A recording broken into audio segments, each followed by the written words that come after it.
నమస్కారం. ఈరోజు ఆంధ్రప్రదేశ్కి సంబంధించి మన చంద్రబాబు నాయుడు గారికి సంబంధించి అమరావతికి సంబంధించి ఎవరూ టచ్ అయినటువంటి ఒక కీలకమైనటువంటి కొన్ని అంశాలని టచ్ చేస్తాం. బహుశా మీరు నా నుంచి ఇది ఎక్స్పెక్ట్ చేయరు, బట్ ఇది నా ధర్మం. కూటమి ప్రభుత్వానికి ఓట్లేండి అని చెప్పినటువంటి వాడిగా ఈరోజు కూటమి ప్రభుత్వానికి సలహా ఇచ్చేటప్పుడు ఇది అత్యంత కీలకంగా ఇస్తుంది. చంద్రబాబు నాయుడు గారు 2014 తర్వాత రాజధాని ఏది అనుకున్నప్పుడు అమరావతి అయితే బాగుండేది అనుకున్నారు. 2015లో మోడీ గారు చెప్పి శంకుస్థాపన చేస్తారు, అంతా బాగుంది.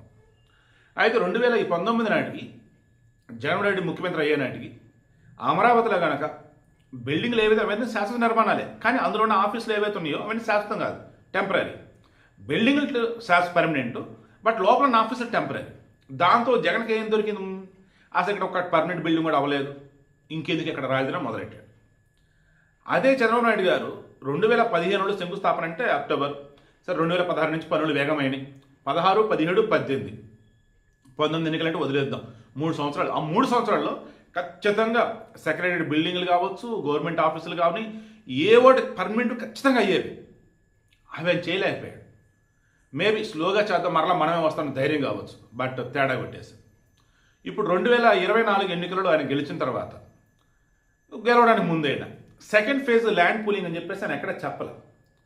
ఇప్పుడు సెకండ్ ఫేజ్ ల్యాండ్ పూలింగ్ భూములు అన్నప్పుడు వాళ్ళు అడిగేది ఏంటంటే, ఫస్ట్ ఫేజ్లో తీసుకున్న భూములకు సంబంధించి ఆ తీసుకున్న భూముల్లో నిర్మాణాలన్నీ అయినాయా, ఆ తీసుకున్నప్పుడు మీరు ఏదైతే చెప్పారో అవి ఫుల్ఫిల్ చేస్తారా అంటారు. ఈరోజు అమరావతి చట్టబద్ధత వచ్చేసింది. అమరావతి చట్టబద్ధత వచ్చేసింది కాబట్టి ఆబ్వియస్లీ ఇప్పుడు ఏం ఆలోచిస్తారు ఎవరైనా సరే, ఇక అమరావతి నిర్మాణం ఎలా జరిగిందో చూద్దాం. 2029 నాటికి అమరావతి అన్నప్పుడు ఇంకా కన్స్ట్రక్షన్ జరుగుతుంది అన్నట్టు కాకుండా ఫేజ్ 1 అయిపోయింది, ఫేజ్ 2 అయిపోయింది, ఇదిగో అవి అయిపోయినాయి, ఇవి అయిపోయినాయి, లైక్ మొత్తం అయిపోయినాయి, కంప్లీట్ అయినాయి అని ఒక క్లియర్ పిక్చర్ కనపడాలి. అది నాయుడు గారి చేతుల్లో ఉంది ఇప్పుడు. బట్ ఆయన రాష్ట్ర ముఖ్యమంత్రి ఎలా? అప్పుడు ఈ అమరావతి నిర్మాణాలకు సంబంధించి పర్యవేక్షించేది ఒక కమిటీ వేయాలి. ఈ కమిటీలో అన్ని పార్టీల వాళ్ళు ఉన్నప్పుడు దిక్కుమాల వైసీపీ కాకుండా ఈ బీజేపీ, తర్వాత జనసేన, టీడీపీ ఉన్నటువంటి కీలకమైనటువంటి నాయకుల్ని మెంబర్స్గా పెట్టి, అందులో ఐఏఎస్ని, ఐపీఎస్ని మెంబర్స్గా పెట్టి వీక్లీ వన్స్ నివేదిక తెప్పించుకొని మా చంద్రబాబు గారు చూడాలి. అది చూసినప్పుడు ఒక క్లారిటీ వచ్చింది దానికి, ఏ పని ఎంతవరకు జరిగింది ఏంటంటే. రీసెంట్ టైంలో సిఆర్డీఏ కమిషనర్లు ఊరికొక మారుతున్నారు. ఏంటంటే పనుల్లో జాప్యం ఎందుకు ఏంటన్నప్పుడు మొన్న చూసాం, మెగా ఇంజనీరింగ్ వాళ్ళు సరిగ్గా పనులు చేయడం ఎవరు అంటే ఆయన మీద కేసెస్ అయితే వేశారండి. తీరా ఆయన డైరెక్ట్గా అన్నాడు, ముఖ్యమంత్రి చెప్పింది నేను చెప్పాను బాబు అని చెప్పేసి. క్లియర్ కదా, పనులు నత్తనడకం సాగుతున్నాయి, వేగం పుంజుకోవట్లా, రోడ్లు కానీ పైపులు కానీ రిమైనింగ్ ఏవైనా కానీ. సో ఇప్పుడు నాయుడు గారి ముందున్నది ఏంటంటే అమరావతి చట్టబద్ధత వచ్చేసింది. రాజ్యసభ, లోక్సభ ఆమోదం తెలిపే ఇక గవర్నర్ గారు సంతకం పెడతారు, రాష్ట్రపతి గారు సంతకం పెడతారు, గెజెట్ విడుదల చేస్తారు. ఇక అమరావతిని ఎవడు కదపలేడు. ఎందుకు? పార్లమెంట్ సాక్షిగా పునర్విభజన చట్టంలో అమరావతి రాజధానిగా ఆంధ్రప్రదేశ్ ఏర్పడని చెప్పేసి అన్నారు కాబట్టి ఇక ఎవరైనా ముఖ్యమంత్రి అవని ఇంకా తర్వాత అమరావతిగా ఎవడు కదపలేరు. ఇక ఇప్పుడు కావాల్సింది రేపు 2029 ఎన్నికల నాటికి ఖచ్చితంగా ఆంధ్రప్రదేశ్లో శాసన నిర్మాణాలు చాలా కంప్లీట్ అవ్వాలి.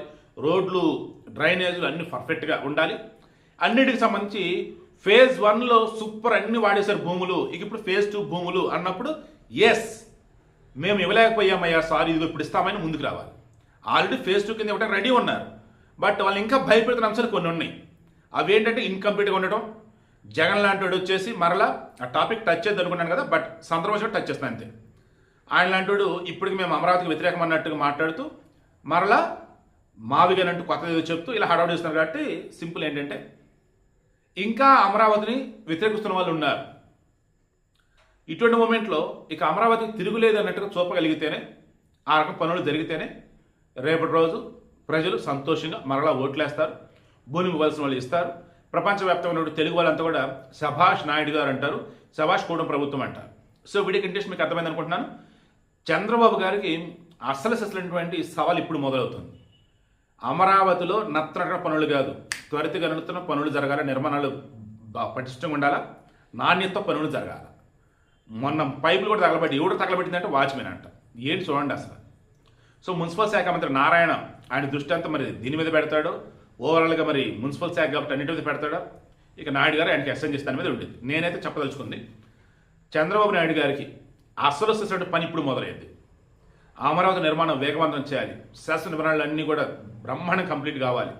రోడ్లు ఏంటి, ఎటు నుంచి ఎటు చూసారు, అబ్బా ఏమన్నా ఉంది అమరావతి మహానగరం అన్న అనుభూతి మన కళ్ళ ముందు కనిపిస్తూ 2029 ఎన్నికల నాటికి రావాలి. అప్పుడు సెకండ్ ఫేజ్లో వీళ్ళు నిర్మిద్దాం అనుకున్నటువంటి greenfield airport, greenfield industries, international sports complex, ఇక అవన్నీ కూడా బ్రహ్మాండంగా స్లోగా అవి కూడా కంప్లీట్ చేసేసుకోవచ్చు.